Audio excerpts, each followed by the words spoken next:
Welcome everyone to the onpassive Kenya weekly webinar held every Saturday at 12:30 p.m. Eastern Time. We are very, very glad that you are here with us today.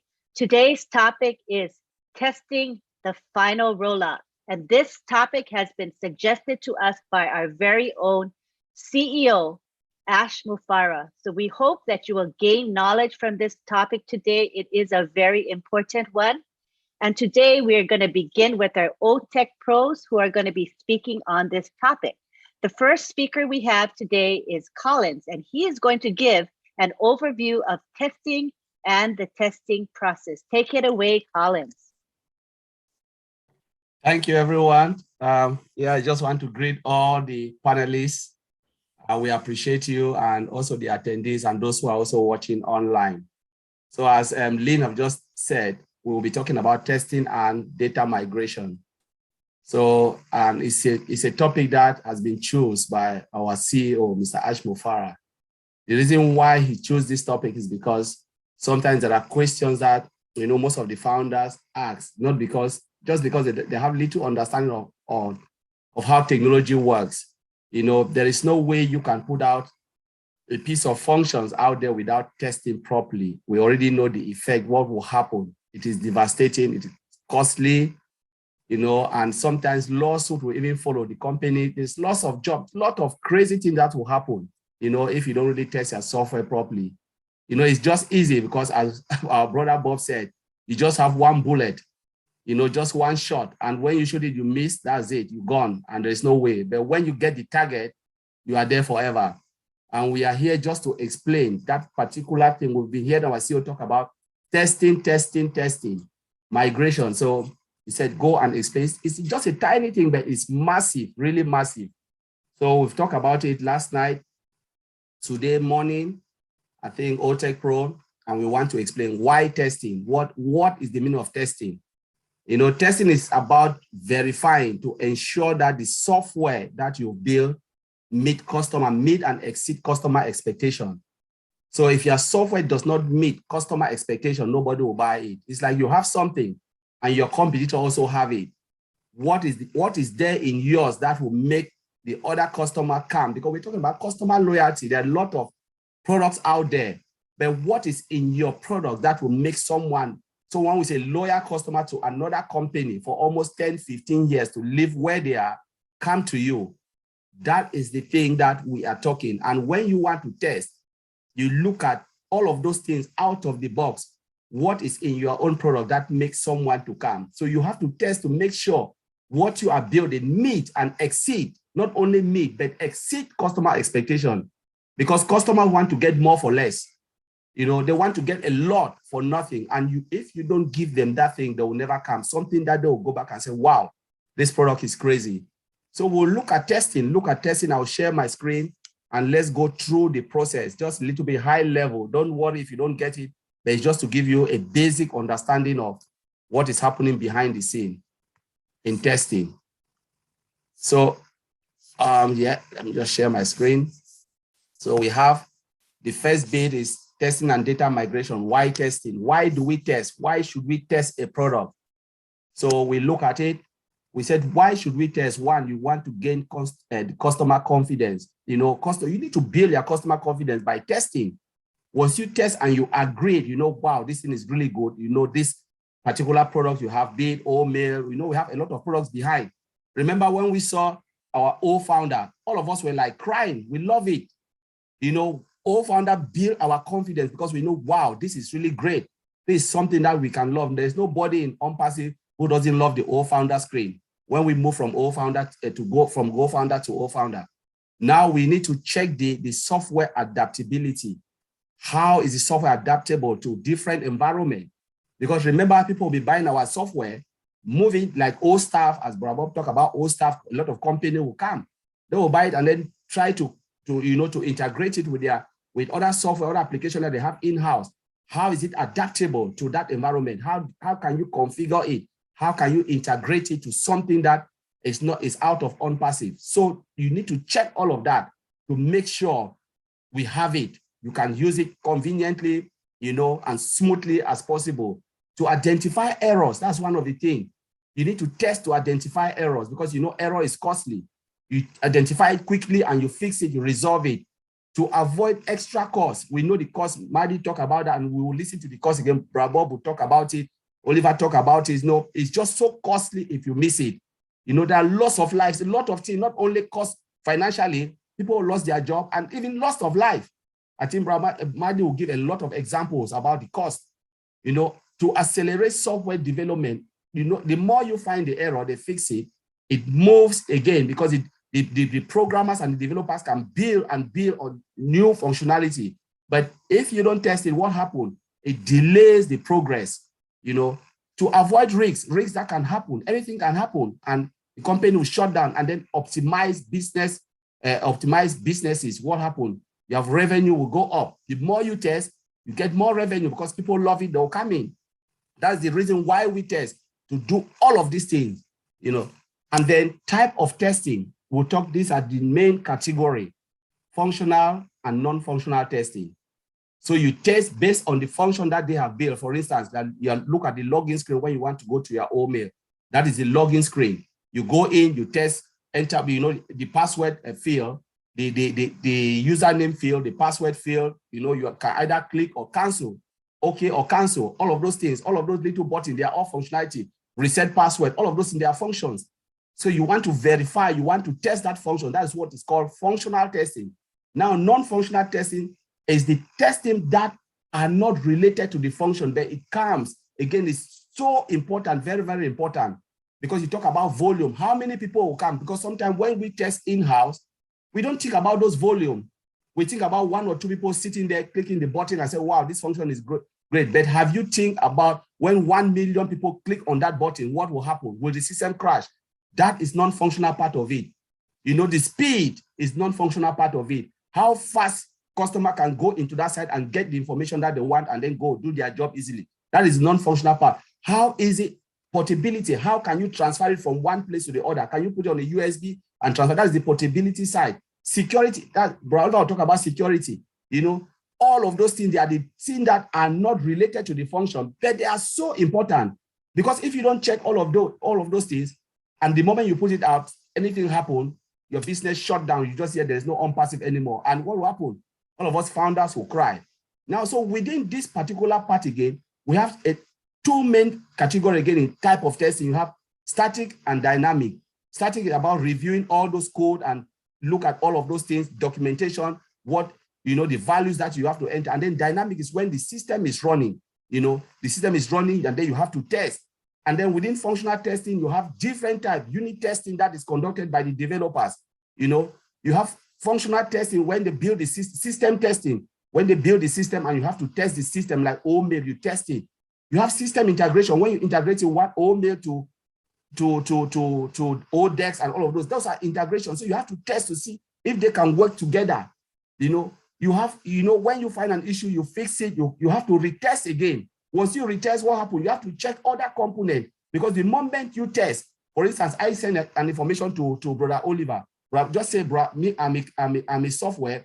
Bro, Bob is a software. Bro, Oliver, bro, Vincent, all of us are software. They change something in me.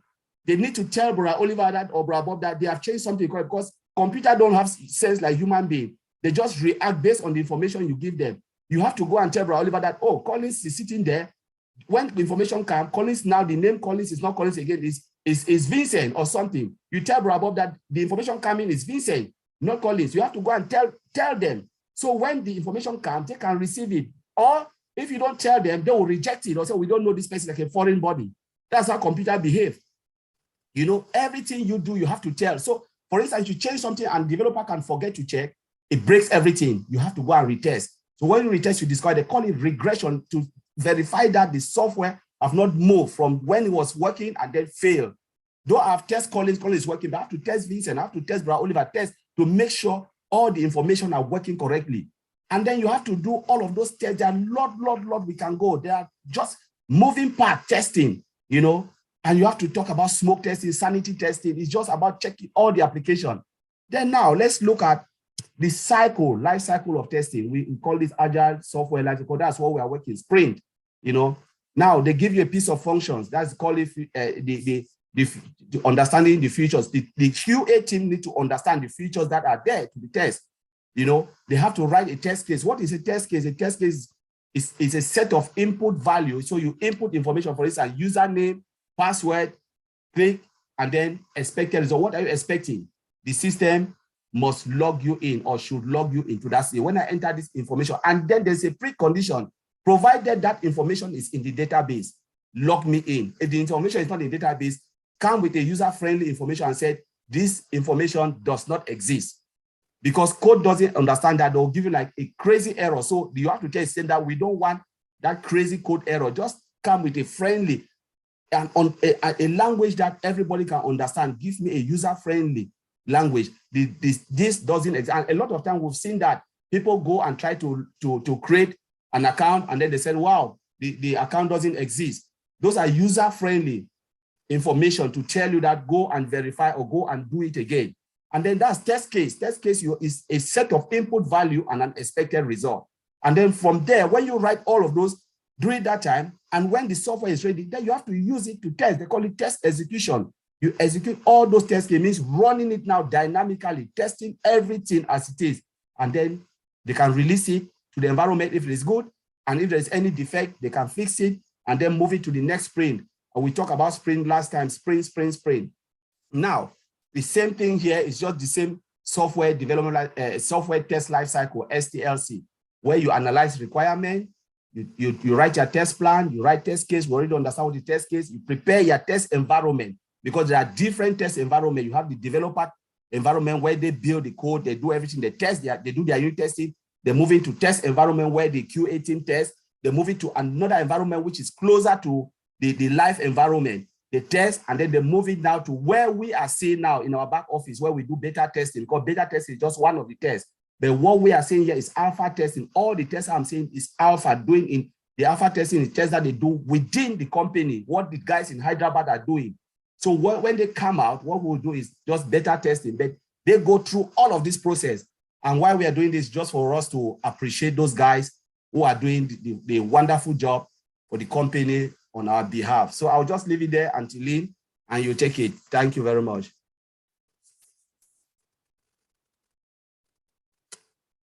Thank you very much. That was awesome.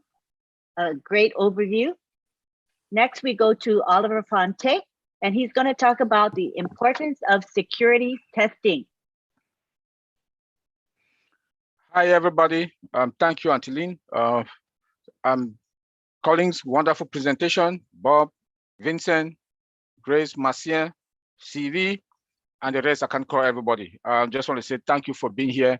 And today we're going to talk about security testing. And security testing begins from the first phase, or the planning.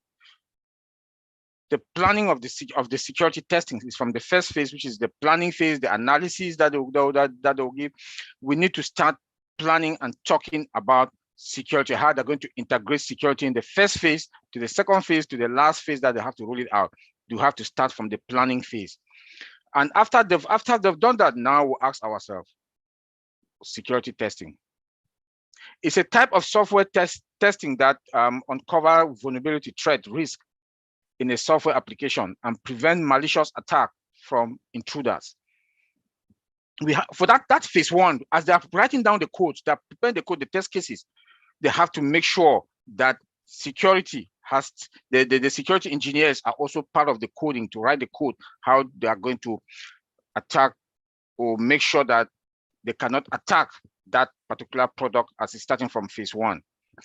Then the purpose of the security testing is to identify all possible loopholes to make sure that phase one, the security engineers also make sure that there's no loopholes that are blocking everything. After they've passed that sprint, the phase one sprint, that everything has been tested, check, phase one, check, they move now to phase two. Then now, why do we perform security testing? And why is it important? Same thing. Security testing is to identify the threat in the system and malicious, potential malicious or vulnerability, so that the threat can be encounter and system does not stop functioning. So now this is still phase one. This is still phase one. All these components, they have to be in phase one to make sure that the security engineers, why the developers are also preparing the code. Now they have to make sure that all these other parts are in there. Come now, why? What type of security testing do we do, and how do we perform this? So when it comes to security, there's always that why, how, and what. These three things: how, why, and what. We have to ask these three things to make sure that the security check and the security testing and the security in every phase of that process. So now we'll go to the how. We've already talked about the why, the what. Now we're talking now about the how. The how now is how are they going to do it? How are they going to perform it from the phase one? We talk about vulnerability testing. Vulnerability scanning, I'm sorry. When they scan, how do they scan? This is done through automated software. There are software that they use like nurses. I don't want to call the names of the tools, but they have to scan that phase one process. When they finish that phase, that phase, they have to make sure they scan it so that it's scanned to make sure there's nothing, all the security checks, all the features that of the security that they've been tested and checked good. Now also comes security scanning again. You know, there's automated scanning. I'll come back to this automated and the security scanning. The security engineers also make sure they run a security check, a security scanning again, to make sure that the vulnerability scanning that they did, everything is intact before they can move to the next phase. I'll leave security assessment and audit assessment to my brother Bob Takusi. And then now comes the security posture testing. This is a combination of the security scanning and the risk assessment that my brother Bob will talk about it, that they make sure that they run now another security posture assessment, and to make sure everything runs perfectly before they approve that check box that, okay, the next spring now we can start with the second phase. And this go over and over and over until we get to the last phase that has to be rolled out. And they cannot just roll it out like that without checking, without the security check in a non-production environment. They have to check it there, run it there, maybe for 1 day or 2 days, to make sure that all those checks. My brother Bob will come into that to explain that audit, the security audit and the risk assessment on that. He's going to explain that also. Then we come now, we do understand that we have artificial intelligence. That's for me, that's the best thing that has happened in the technology company. And I'm proud to be that. I'm proud to be a founder to a company in the tech world that AI, they are the first people to use all the AI, the futures in our products that keep us at the top. Because most of the products that are out there, we do know they don't have AI from scratch. We do have AI from scratch, so we can hit our chest and we have to be proud. The CEO said that we should be proud of ourselves and congratulate ourselves. Now the AI part, the AI machine learning algorithms incorporate new vulnerability discoveries.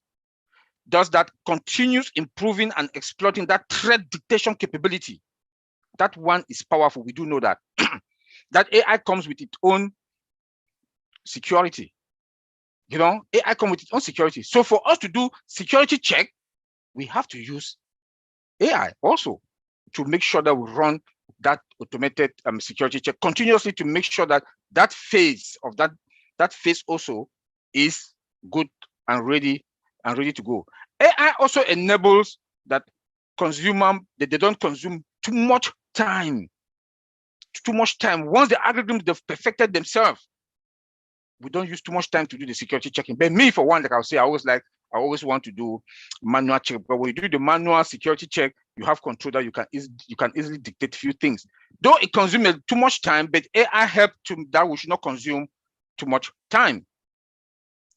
AI help that we should not consume too much time. But from the beginning, I think we should do both. Why the AI algorithms, they are setting themselves, studying the whole environment to make sure that, hey, this is going to be a perfect one. Now come the manual penetration testing. it goes through five phases.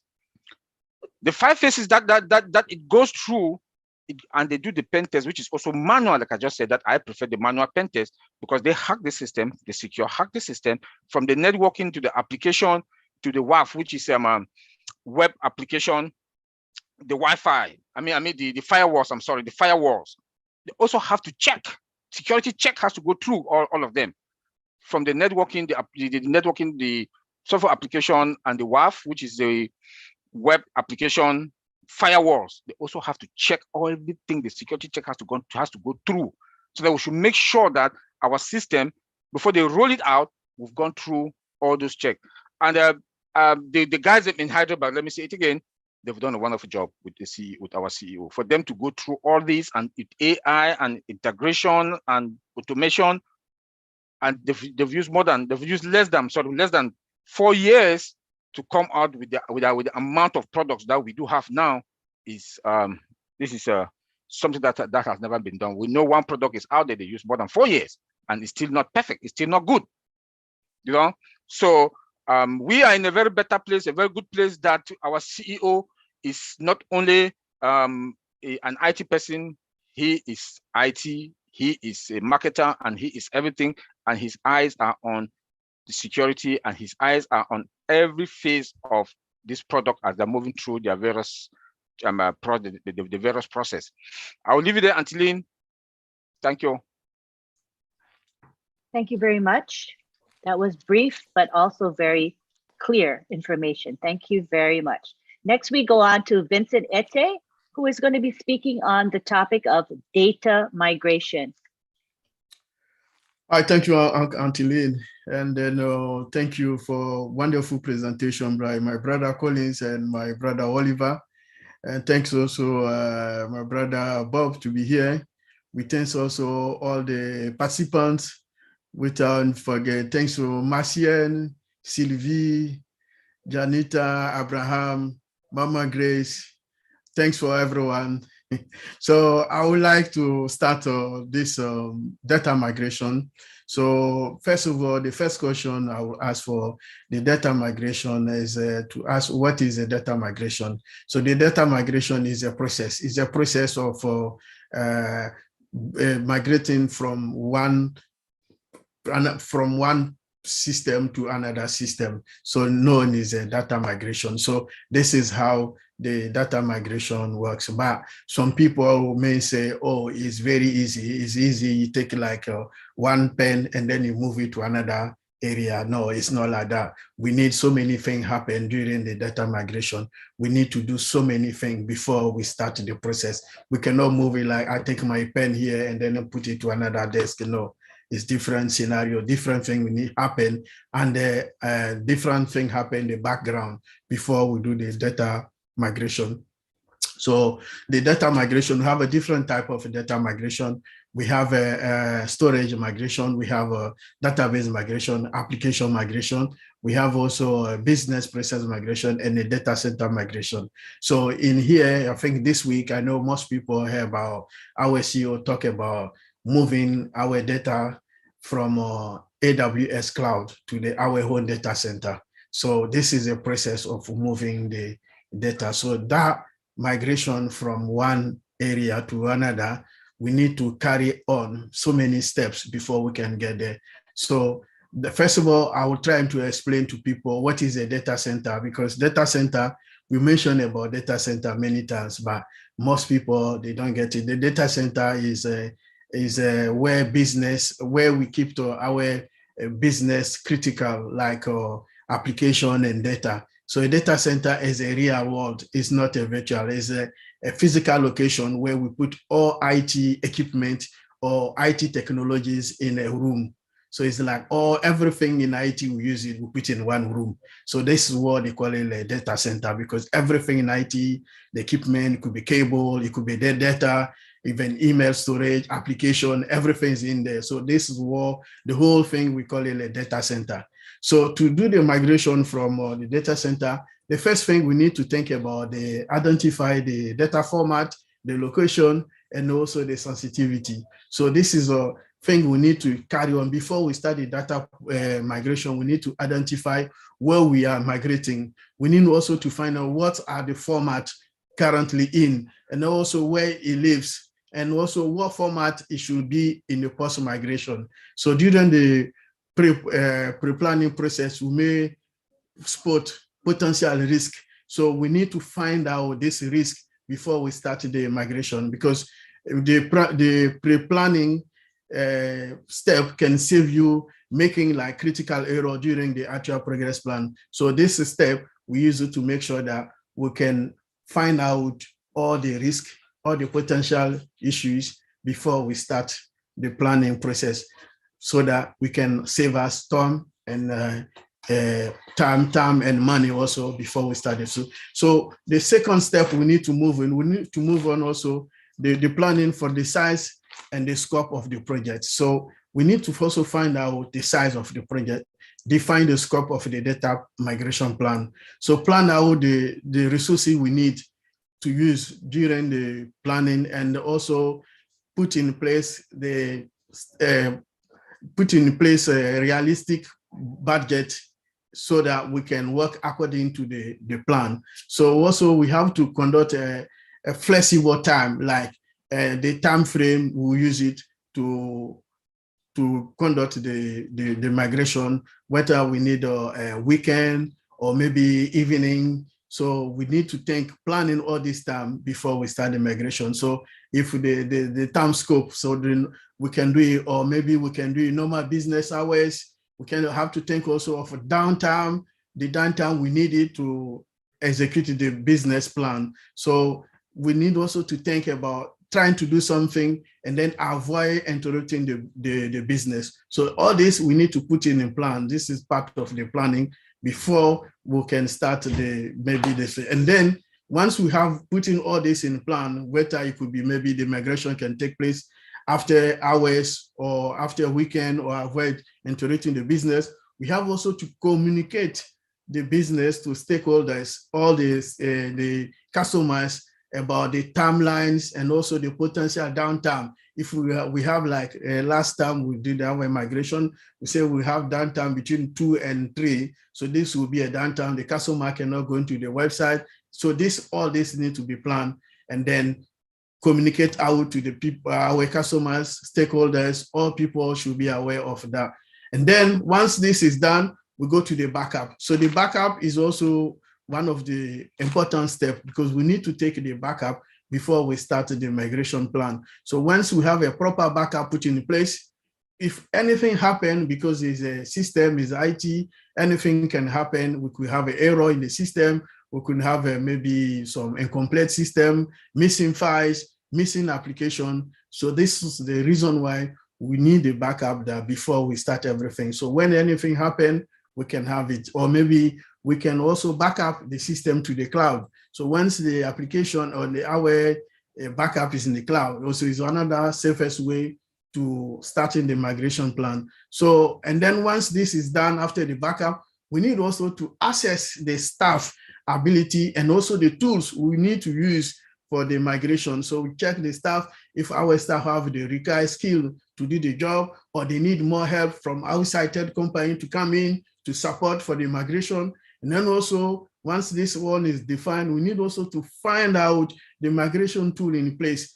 Do we have the right tool to do the job? And then if we need different tools, all the tools we need to do it, we make sure that we get those tools, we get all this we need, and then we can starting the execution of the project. Once we assess everything, we can start the execution. So that to start the execution of the project, we need to make sure and ensure that all the staff will be involved for the execution. They have the right permission to allow the successful data migration. Also to extract all the data migrating to the target from the switch system. So all this need to be taken in place. So we have to make sure that we have everything. And also part of the migration execution, we also do the monitor. So we monitor the system so that during the process, we can identify or resolve any problem that arise. So during the process, this is something we need to have a close eyes to make sure that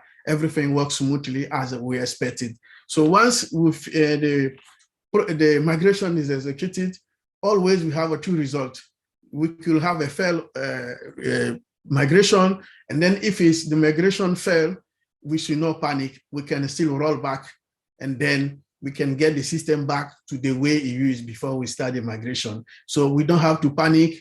Everything could be done smoothly as the way we start the project, roll it back, and then we sort it. But only thing when it fail is waste of time and resources. That's the bad thing. But in good situation, when you have a successful result, it's good. And then what we need to do the testing of the final system. So we go back to check that if everything is done, we check also the connectivity for the social system, and then the destination system. We check all the network connectivity, everything works perfect, everything is fine. We verify all the target system.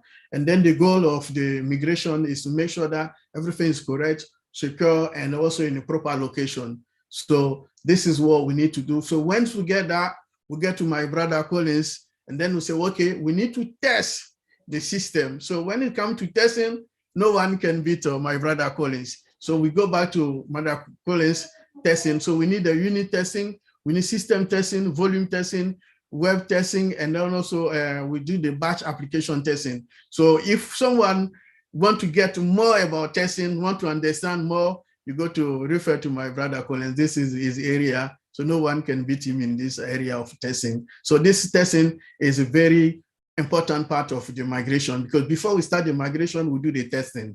So once we finish the migration, we carry out another testing to make sure that the system is working as expected before we start the migration. So this is why we say the testing is very important part of the data migration. And then once we finish that, everything, we are happy with the testing, successful testing, we follow up, and then the maintenance of the data migration. So we keep going on the maintenance put in place, like the backup, the system vulnerability, all the system put in place before we start the data. We make sure that everything is working. We check all the software system, all the application, all the database, if everything is working fine. So in that case, we start all the checking also. If anything has failed, again, you don't have to panic. If any file or database or any application, you don't have to panic. We have a backup in place. We can use the backup to restore the system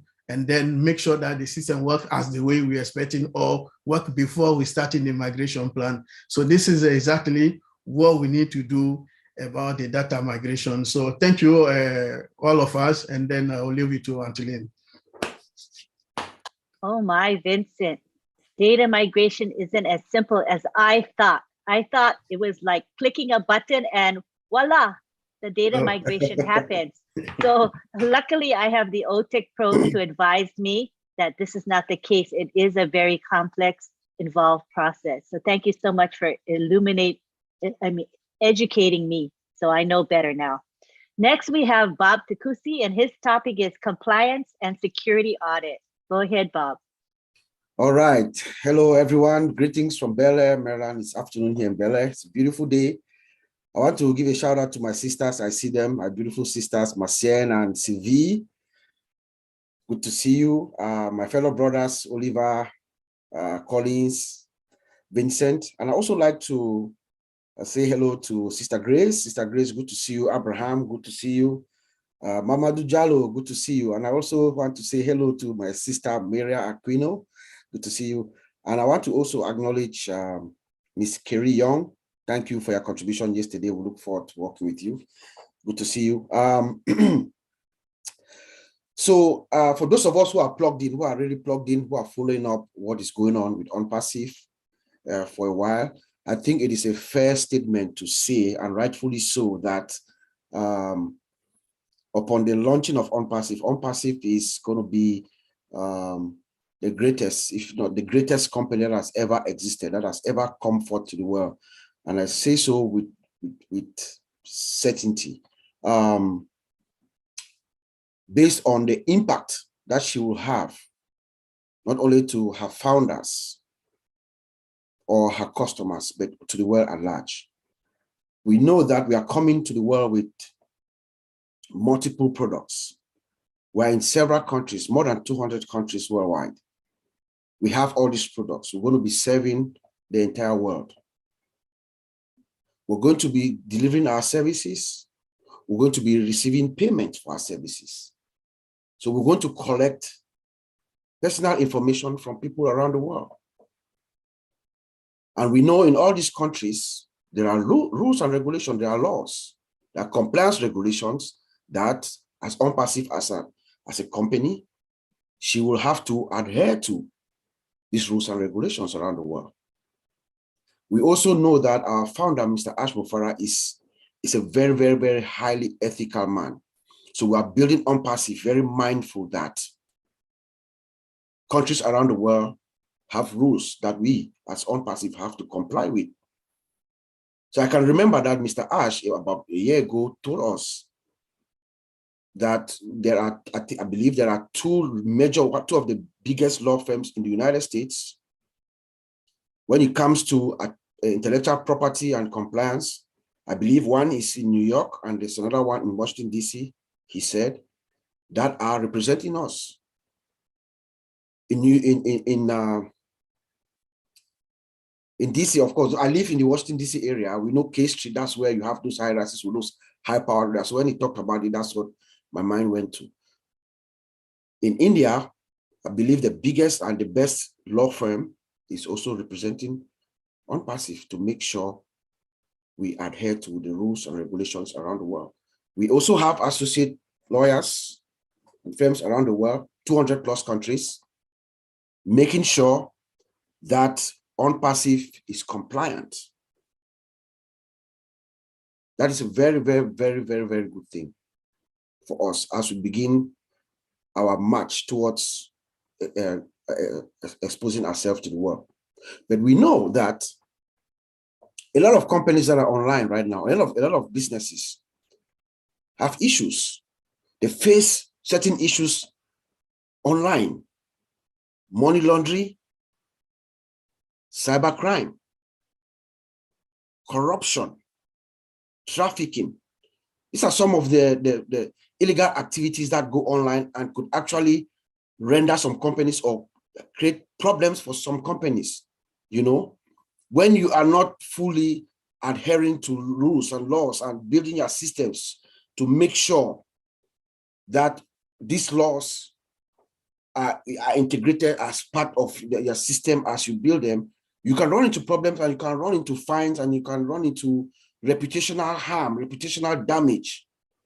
When a system as complex as onpassive is being used for trafficking, for instance, or it's being used for corruption and crime and things like that.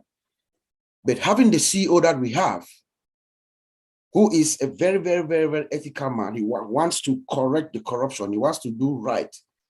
Onpassive is not only is for the everyday human being, it's a system that is coming in with a total internet solution for everyone to have something to use within our ecosystem. Everyone. It's a total internet solution. So he makes sure that we are integrating anti-money laundering within our system. He told us that overtly, we heard. That is what onpassive is.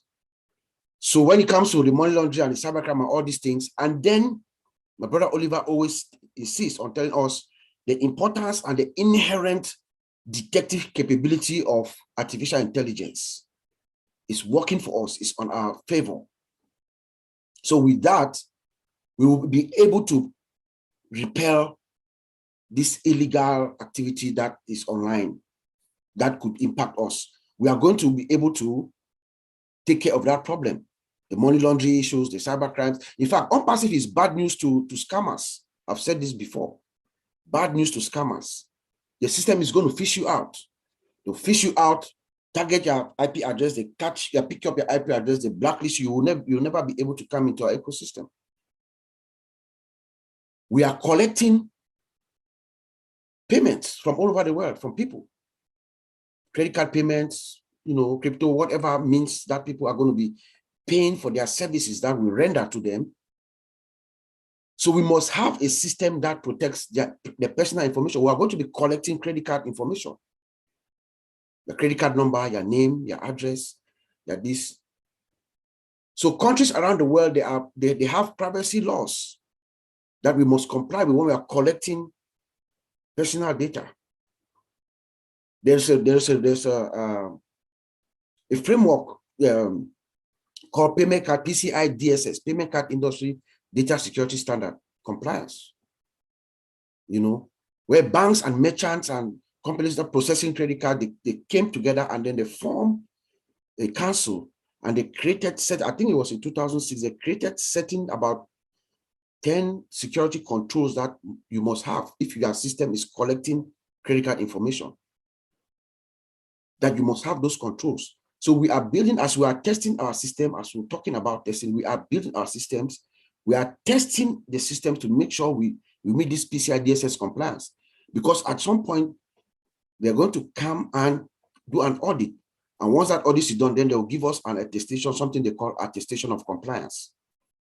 That helps us also for our, we talked about digital trust a while ago, for customers to trust, or Colin Stock told us here about confidence.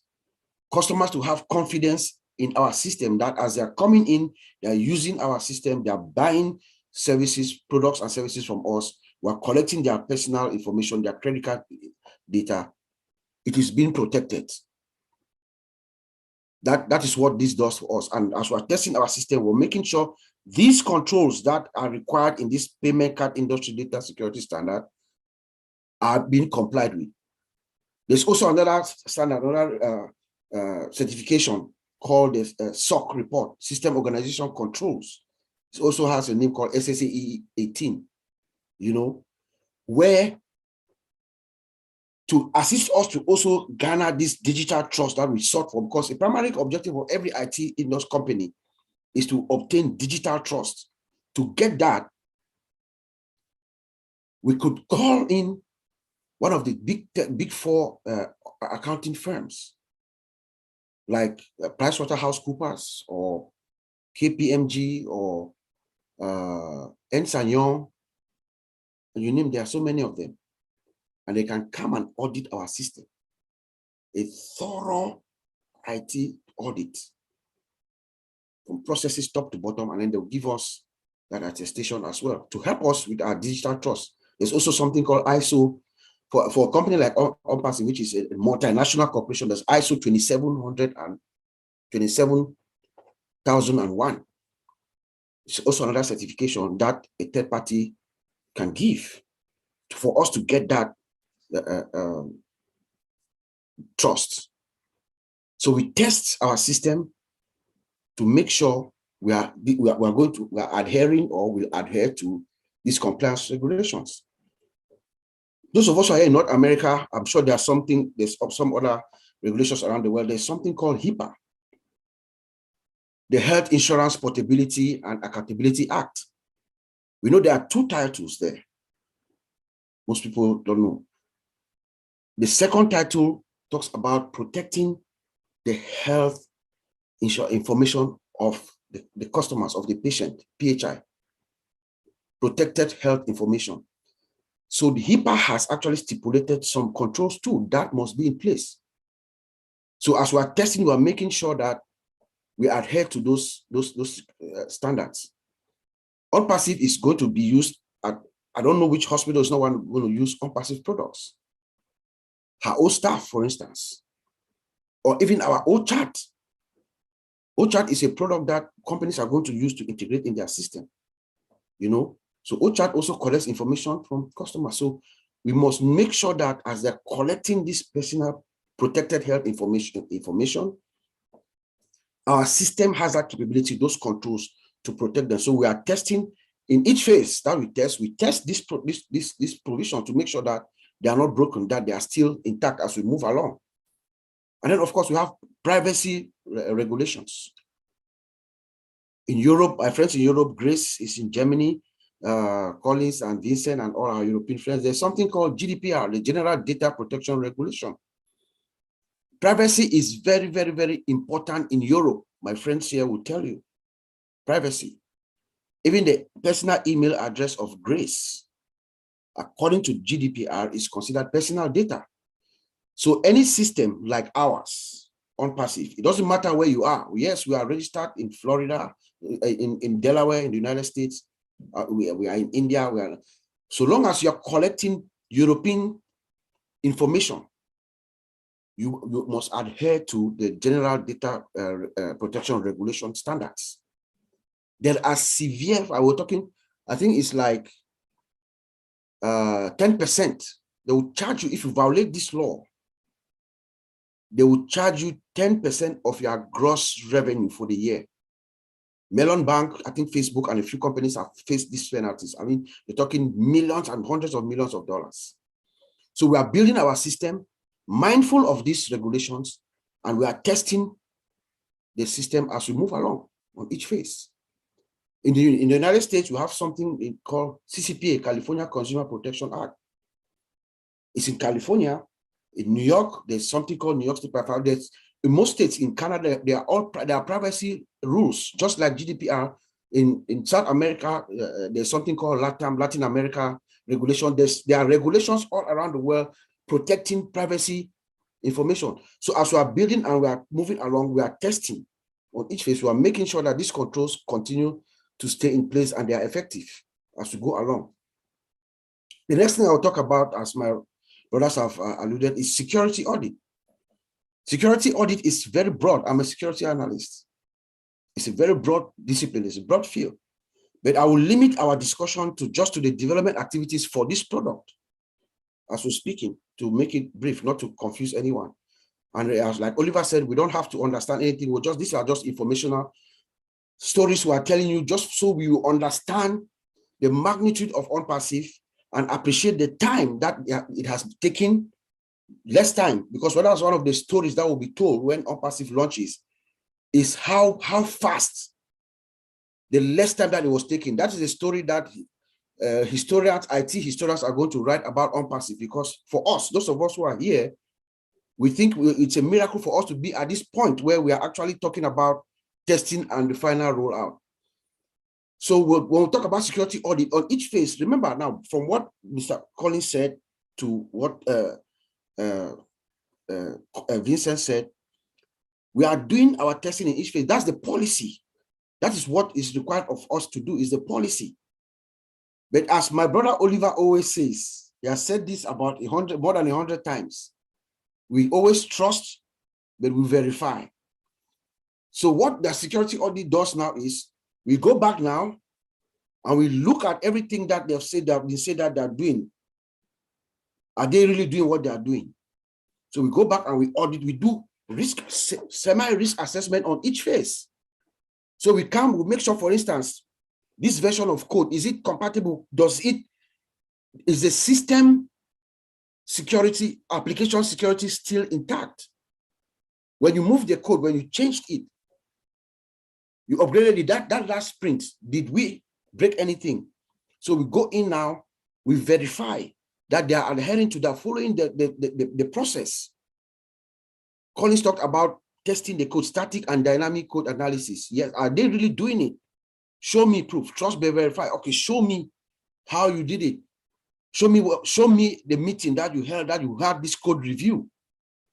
Because that is static code analysis, right? The developer comes with their code that they've written, they check, you sit with your peers, you do a peer-to-peer review. And in those cases, sometimes they can identify, hey, you are doing this wrong, the security gap here. So that's how they do it. You look at it.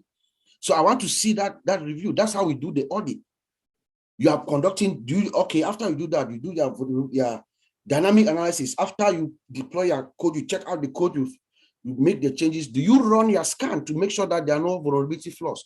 Show me the result of the scan. So that is how we do it. We run that assessment on each time that there is a change. We also do access control, very critical.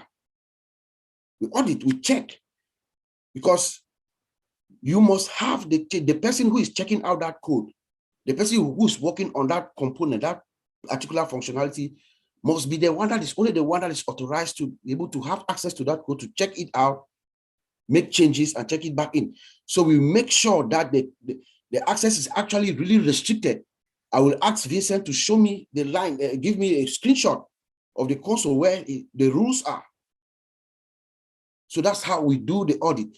And then my brother Oliver talks a lot about penetration testing, automated manner. Oliver was very detailed in his explanation.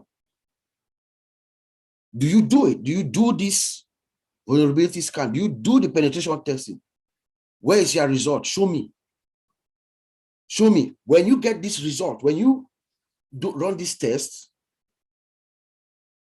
how do you categorize the flaws, the defects that we find? Do you categorize them into low, medium, high? If you do, show me. Let me see. Okay, what do you do? How fast does it take? What is the turnover to fix this before the next bill, before the next sprint, so that everything has been taken care of? So we audit that. You do security audit to make sure they are actually, you trust but verify. You verifying what they are doing. onpassive is we're building multiple applications, and then we're integrating them. So I want to see the deployment integration code. How it is done. Test it, show me. Let's make sure that it is actually integrating all components, all these various products that need to be integrated together. We want to see. So trust but verify. Is it automated?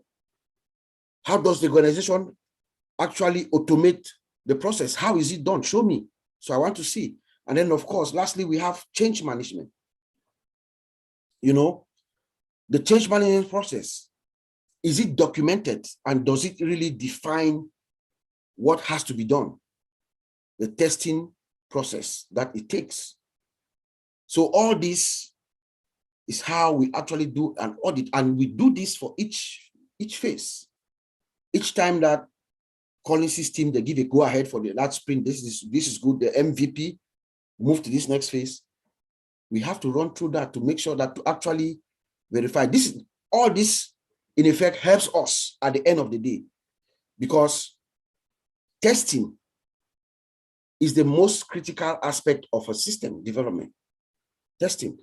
Someone like Collins, who is here, who is a QA manager, he's actually involved in the process from the beginning, from when they sit on the table to design the system, decide the requirements. He's actually in that process, also coming up with his strategy, his test cases, his test plans, manual, automated, as he told us, all throughout, because he has to understand the in-depth functionality to come up with this thing. And then we test the system so that when he gives that check that it is good to go, the customers will now want the product, will like the product, our end result. Remember, we have one bullet. onpassive does have one bullet, like he said. We're going to have to take some customers, companies are going to flock to onpassive. Businesses with their employees. So once we roll out, we have one shot. We cannot fail, because if we fail, we'll lose digital trust. I'll send it back to you, Auntie Lynn. Thank you so much. Thank you very much, Bob Takusi. That was excellent.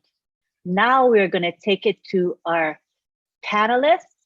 Hello, panelists. I hope you enjoyed the presentation today.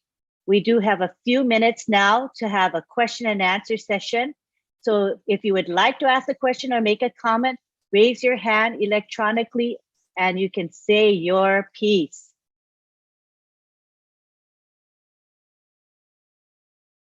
Don't be shy. We prefer your questions be related to the topic at hand, which is testing. Does anybody have any comments or questions on the topic? I would like to allow Kiri Young just to say hi to us. Wanted to introduce the community to, I'm sorry, I said her name wrong. Kari, her name is Kari Young. And I want to let you know that she has an MBA in technology management, and she has a background in networking and IT project management. And we're glad to have met her. We just met her last night on the Friday Night Live webinar, and we were so happy to have met her. She will be contributing to our webinar in the future, but I just wanted you to say hello, Kyrie, to the community. Please unmute yourself. Hello, hello, hello. Good, great, and awesome day to everybody. Oh my goodness. The OTech pros, I want to say thank you. I felt like I was at work in one of the board meetings dealing with change management, vulnerability management, and IT security, IT security. So I was over here just smiling. I realized this is talking about testing. I would like to give maybe just 1 minute and how I try to explain testing the system life cycle with the human life cycle. Right now that Mr. Ashmufar was impregnated with a wonderful idea, which is called the data center. The data center has so many phases to go through, just like a woman has so many months and phases to go through. And testing is one of the most important phases, as Mr. Bob said. But when a mother is pregnant, she goes through all of these various testing phases to make sure that her child is what? Healthy and strong. With this data center, Mr. Ashmufar wants a healthy, strong, and robust data center that can conquer so many. So he has IT security professionals, ethical hackers, system engineers, as well as operation management engineers to go through and keep punching and punching and punching away to try to break it. But when they are not successful, and that's called penetration management, and when they're not successful, then he can go on to the next phase and starting to birth this baby, which is the data center. But before all of that can be done, the testing is mandatory. No parent wants to have a premature baby. Not at all. And Mr. Ashmufar doesn't want to have a premature data center. If so, then what will happen? What will happen is once the data center is live and is born, we must go through all of these testings, and that's never healthy with a healthy security posture. So if a mother births the baby premature, she already knows that it's going to be a long haul and stressful for that baby. And parents do not want that. So as Mr. Ashmufar said, I'd rather carry it a little longer until the baby is born successfully and robust. So I hope for the everyday layperson that is not tech savvy can understand it that way. And no parent wants to have a premature baby. We rather just keep going and going and going until the baby is ready to be born, nice and healthy. I want to say thank you all for everything. You have a wonderful and blessed day. Thank you, Kari. I like the metaphor of the baby. It's very clear to the layperson. Thank you so much. And we look forward to having your contribution as an ongoing thing with OTech Pros. Thank you again. Abraham Paosi, come on down and ask your question. Good to see you here, Abraham. Good to see you also, Lynn. Thank you very much to you and all my Tech Pro brothers. They are our specialists.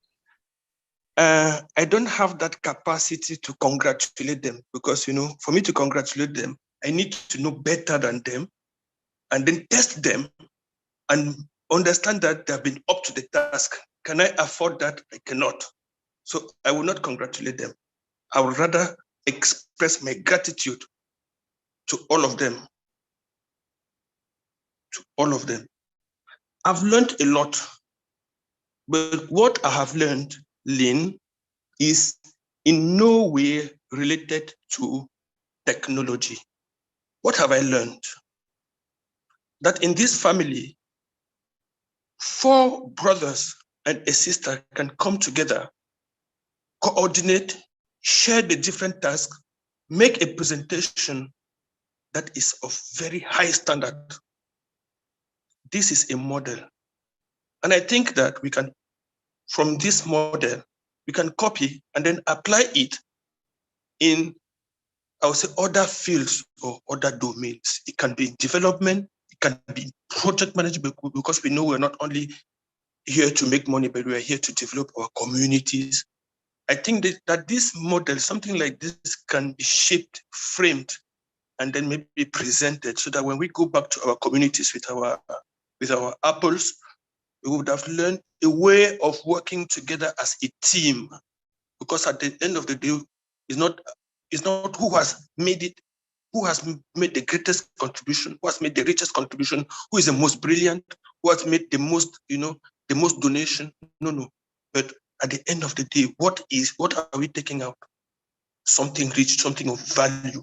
So thank you very much for the originality of this framework, and congratulations once again to all our brothers. Thank you very much, Lynn. Thank you, Abraham. That was beautifully expressed, and we appreciate your gratitude and your acknowledgement. It means a lot to all of us. Thank you so much. Do we have any more? Oh, I see. We've got Sylvie Wanji, who would like to say a few words. Welcome, Sylvie. Wow. This is a mind blowing. Woo. Lynn, you and the Tech Pro and Maddie, you are something. I would like to take this moment to say thank you, to express my gratitude to all of you. OnPassive has everything. Thank you, Tech Pro, for enlightening us. Today, I can talk about technology. I am no longer doing the basic or the introduction to technology. Thank you for that.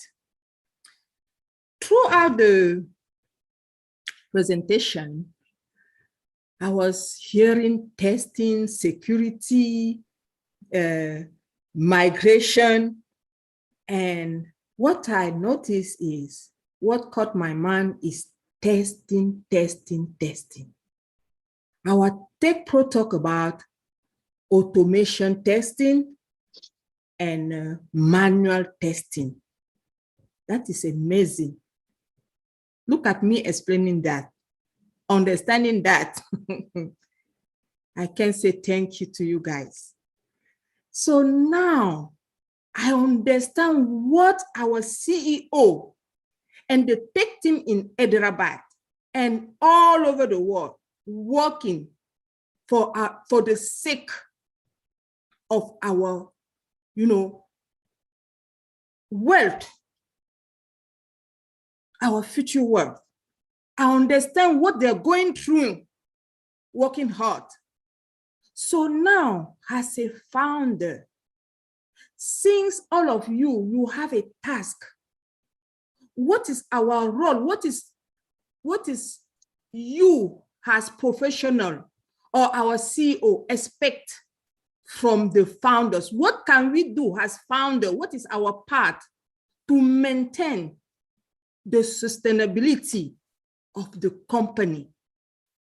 What can we do also in this task? I would like to know our contribution, so I do my part. Thank you so very much. Thank you, Sylvie. Lovely way of expressing yourself. I love that. So anybody want to reply to that? Before we commence, I want to like to say that it is 1:41 p.m. Eastern. We will need to be moving on in 4 minutes. So we will have Marcian as our last questioner.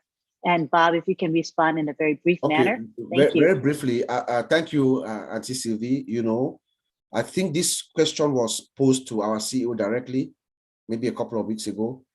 And what he said was something to the effect of, we should enjoy ourselves, show gratitude, appreciate, appreciate the company, show love and compassion, and prepare yourself. This is from me, just prepare yourself. Remember, the system is automated. Everything is all done for you. Understand how the system works, understand the product for your own for yourself, because you're going to be talking to people. You're going to be a proud founder who wants to let people know what is going on, understand the back office. But remember, it is all done, 100% automated, all done for you. Now, go forth with this wealth that you're getting and impact lives. If you want to do something for the founder, go and impact lives. Pay it forward. Thank you. Thank you. Marcian will be our last person to speak today. If you could express yourself in 1 minute, Marcian, thank you. Yeah, thank you, Auntie Lynn. And thank you to our OPROTEC. This is so amazing. I really did not have any question. I just want to let them know that we appreciate them. We appreciate all the hard work that they've been doing. I particularly, they start teaching me about all of this 2 years ago since I joined onpassive. I have a privilege to have the one-on-one with Bob and Vince and Oliver, and I really appreciate. So I'm glad that they're taking the knowledge now with Auntie Lynn out to the world. And I'm really, really, really happy. I'm a proud founder, as you all know. I can go out there and walk with my head very high and tall, because I know we are in the greatest place and the world will never be the same for me and for all the founders. So if you are a guest in Kenya, if you are a guest around the world and you are listening to us, don't wait, because we have just 11 days left, maybe 10 days in another part of the world. Get in, it's $97 and you will never regret it. That will be the best $97, making it for your lifetime. This is an opportunity, don't miss it. Forever, you will be fine. Thank you so much. Thank you, Marcian. That was lovely as well. All right, I think we're going to wrap up now. It's 1:44 p.m. I want to thank you all for being here. We had great attendance. I see we currently have 156 participants. Every week we're getting more and more, and we have a lot of regulars. So we want to thank you and appreciate you for your loyalty. It really matters to us. And so on behalf of the OTEC Pros, thank you very much. Remember, this webinar is every Saturday at 12:30 p.m. It is preceded by the OTEC Pros webinar, which happens at 11 a.m. Eastern. So why not come to both? Start at 11 with OTEC Pros and move right on to Kenya, and you'll hear the topic twice. And that means you're gonna learn even more. I also wanna encourage you to join the OTEC Pros YouTube channel. Please subscribe and click the bell icon to be notified when new videos are posted. The link to OTEC Pros YouTube channel is in the chat. I posted it right there, but you can do a search on YouTube as well. So you'll get all the techie webinars all in one place when you subscribe. Thank you again to everyone for being here. Gladys Naboro is usually here. She's on the road for a few weeks, but she will drop in if she has internet, she'll be dropping in. So today she didn't have that ability, but we know she's doing fine. She's doing just great, but she's going to be traveling for a few weeks. Thank you again to everyone, and we'll see you next Saturday at the same time.